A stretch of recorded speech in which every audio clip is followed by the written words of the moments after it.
How to talk about actions, sessions 19 to 23. Teaser preview. What verb means to belittle, be purposely confusing, tickle someone's fancy, flatter fulsomely, prohibit some food or activity, make unnecessary, work against, spread slander, give implicit forgiveness for a misdeed, change hostility to friendliness?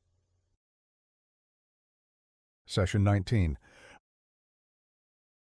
Verbs are incalculably useful to you. Every sentence you think, say, read, or write contains an implied or expressed verb, for it is the verb that carries the action, the movement, the force of your ideas.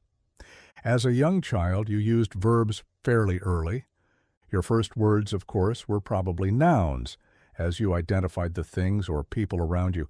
Mama, dada, doll, baby, bottle, etc. perhaps were the first standard syllables you uttered, for naming concrete things or real persons is the initial step in the development of language.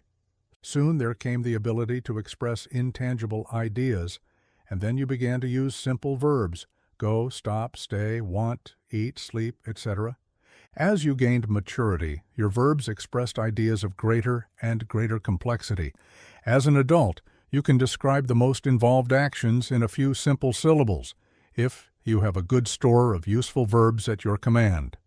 The richer and more extensive your vocabulary of verbs, the more accurately and expressively you can communicate your understanding of actions, reactions, attitudes, and emotions. Let's be specific. Ideas. 1. Playing it down. Ready to go back 30 or more years? Consider some post-World War II American political history. Harry Truman couldn't win the 1948 election. The pollsters said so, the Republicans heartily agreed, even the Democrats, some in high places, believed it. Mr. Truman himself was perhaps the only voter in the country who was not entirely convinced. Came the first Tuesday after the first Monday in November. Well, if you were one of those who stayed up most of the night listening to the returns and then kept your ear to the radio most of the next day, you recall how you reacted to the unique Truman triumph. It was no mean accomplishment, thought many people. Pure accident, said others. If 1 out of 12 voters in a few key states had changed his ballot, Harry could have gone back to selling ties, one Republican apologist pointed out. It wasn't anything Truman did, said another. It was what Dewey didn't do. No credit to Truman, said a third. It was the farmers, or labor, or the Republicans who hadn't bothered to vote, or the ingenious miscounting of ballots. No credit to Truman, insisted a fourth. It was Wallace's candidacy. It was the Democrats. It was Republican overconfidence. It was sunspots. It was the communists. It was the civil service workers who didn't want to lose their cushy jobs. It was really Roosevelt who won the election. Anyway, Harry didn't accomplish a thing. He was just a victim of good fortune. What were the apologists for Dewey's failure doing? They were disparaging Truman's achievement. 2. Playing it safe? Willing to look at some more history of the late 1940s. Of course, Dewey did campaign in his own way for the presidency. As the Republican aspirant, he had to take a stand on the controversial Taft-Hartley Act. Was he for it? He was for that part of it, which was good. Naturally, he was against any of the provisions which were bad. Was he for it? The answer was yes, and also no. Take whichever answer you wanted most to hear. What was Dewey doing? He was equivocating. 3. Enjoying the little things. Have you ever gone through a book that was so good you kept hugging yourself mentally as you read? Have you ever seen a play or motion picture that was so charming that you felt sheer delight as you watched? Or perhaps you have had a portion of pumpkin chiffon pie, light and airy and mildly flavored, and with a flaky, delicious crust that was the last word in gustatory enjoyment. Now notice the examples I have used. I have not spoken of books that grip you emotionally, of plays and movies that keep you on the edge of your seat in suspense, or of food that satisfies a ravenous hunger. These would offer quite a different, perhaps more lasting and memorable, type of enjoyment. I have detailed, rather, mental or physical stimuli that excite enjoyably, but not too sharply. A delightful novel, a charming play, a delicious dessert. How do such things affect you? They titillate you. 4. Playing it way up. You know how the teenagers of an earlier generation adored, idolized, and overwhelmed Frank Sinatra, Elvis Presley, the Beatles? And of course you know how certain people fall all over visiting celebrities, best-selling authors, much-publicized artists, or famous entertainers. They show them ingratiating, almost servile attention, worship, and flatter them fulsomely. How do we say it in a single word? They adulate such celebrities. 5. Accentuating the negative. What does the doctor say to you if you have low blood sugar? No candy, no pastries, no chocolate marshmallow cookies, no ice cream. Your morale dropping lower and lower as each favorite goodie is placed on the forbidden list. What, in one word, is the doctor doing? The doctor is prescribing harmful items in your diet. 6. Accentuating the affirmative. You are warm, friendly, enthusiastic, outgoing, easy to please. You are quick to show appreciation, yet accept, without judgment or criticism, the human weaknesses of others. You are a fascinating talker, an even better listener. You believe in and practice honest self-disclosure. You feel comfortable with yourself and, therefore, with everyone else. And you have a passionate interest in experiencing, in living, in relating to people. Need you have any fears about making friends? Obviously not. Your characteristics and temperament obviate such fears. 7. Playing it wrong. Theodore Reich, in his penetrating book on psychoanalysis, Listening with the Third Ear, talks about neurotic people who, unconsciously, wish to fail.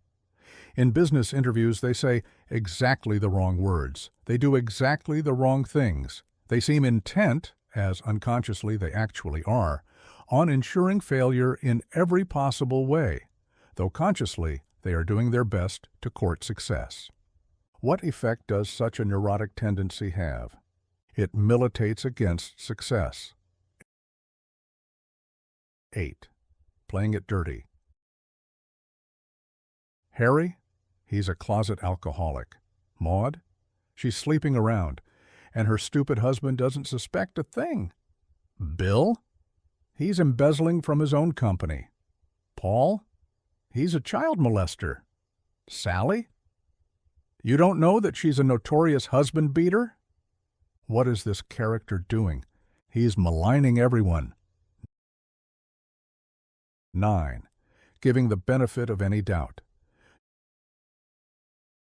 Do you think it's all right to cheat on your income taxes, at least just a little? It's wrong, of course, but doesn't everybody do it? How do you feel about marital infidelity? Are you inclined to overlook the occasional philandering of the male partner, since, after all, to invent a cliché, men are essentially polygamous by nature? If your answers are in the affirmative, how are you reacting to such legal or ethical transgressions? You condone them. 10. Changing hostility. Unwittingly, you have done something that has aroused anger and resentment in your best friend. You had no desire to hurt him, yet he makes it obvious that he feels pretty bitter about the whole situation. Perhaps you failed to invite him to a gathering he wanted to come to, or you neglected to consult him before making a decision on a matter in which he felt he should have some say. His friendship is valuable to you, and you wish to restore yourself in his good graces. What do? You try to placate him. Using the words. Can you pronounce the words? 1. disparage. 2. Equivocate. 3. Titillate. 4. Adulate. 5. Proscribe. 6. Obviate. 7th, militate. 8. Malign. 9. Condone. 10th, placate. Can you work with the words? A. Flatter lavishly. B. Work against. C. Prohibit. D. Forgive. E. Change hostility to friendliness. F. Purposely talk in such a way as to be vague and misleading. G. Slander. H. Play down. 1. Make unnecessary. J. Tickle. Stimulate pleasurably. Do you understand the words? 1. Do you normally disparage something you admire? Yes or no? 2. Do you equivocate if you think it unwise to take a definite stand? Yes or no? 3. Do pleasant things titillate you? Yes or no? 4. Do emotionally mature people need constant adulation? Yes or no? 5. Is sugar proscribed for diabetics? Yes or no? 6. Does a substantial fortune obviate financial fears? Yes or no? 7. Does a worker's inefficiency often militate against his keeping his job? Yes or no? 8. Do people enjoy being maligned? Yes or no? 9. Do we generally condone the faults of those we love? Yes or no? 10. Can you sometimes placate a person by apologizing? Yes or no? Can you use the words? In this exercise, you gain the value of actually writing a new word as a meaningful solution to a problem. To think about a word, to say it, to write it, to use it, that is the road to word mastery. Write the verb that best fits each situation. 1. You've been asked to take a stand on a certain issue, but you don't have the courage to be either definitely for or against. 2. You spread around an unpleasant story that you know will blacken someone's reputation. 3. Your friend is justifiably angry. You asked him to go to a party with you, ignored him all evening, and then finally left with someone else. What must you do if you wish to restore the relationship? 4. You virtually worship your therapist. You express your admiration in lavish flattery. You praise her in such excessive terms that she appears devoid of all human frailty.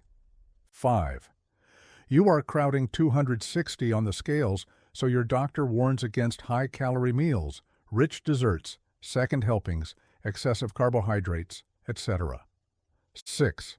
Your child, Johnny, has smacked the neighbor's kid entirely without provocation, you are forced to admit. But after all, you think, tomorrow the other kid will, with equal lack of provocation, probably smack Johnny. 7.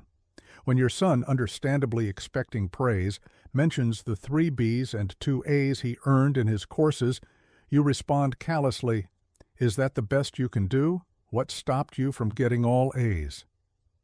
8. You have run out of cash and plan to go to the bank to make a withdrawal. Then unexpectedly you discover a $20 bill you secreted in your desk drawer months ago.